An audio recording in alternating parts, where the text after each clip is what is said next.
Two behemoth drug companies, two historic settlements. In less than a year, pharma giants Eli Lilly and Pfizer have been hit with the two highest penalties ever for false claims and healthcare fraud in the marketing of pharmaceutical drugs. I'm honored to stand here today with dedicated colleagues from within the Department of Justice as well as beyond it to announce a historic settlement with Pfizer Incorporated.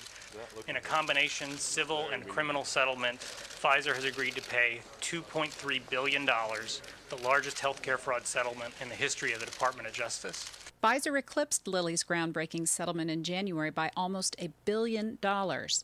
Pfizer ignored government warnings about the danger in sales of certain drugs. FDA has issued an alert to health professionals on emerging safety concerns about the antibiotic Zyvox. The study showed that patients on Zyvox had a higher chance of death than with any of the other drugs. In the case of Zyvox, which is a very heavy-duty antibiotic, they were given a warning letter, which is the most serious thing the FDA can do.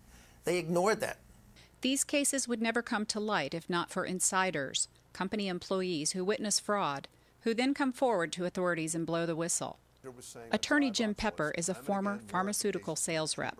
I know what it's like to be a sales rep in the pharmaceutical industry. I did it. I did it for the better part of 5 years. I know what it's like when a boss says to you, Jim, if you don't break the law or something to that effect, if you don't push the boundaries and put yourself in harm's way in order to increase sales, you will be fired. Pfizer released a statement admitting wrongs but moved quickly to put the past behind them.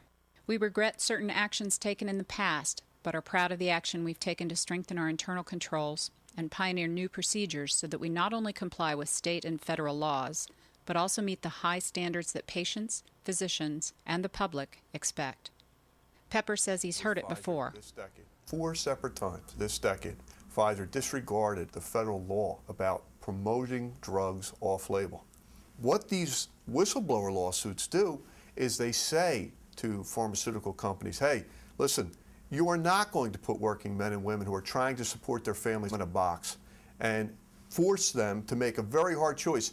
Continue to support their wife and children, or your husband and children, or break the law. What can consumers now expect? Will these settlements change the way drug companies do business? For the American Law Journal, I'm Valerie Jones.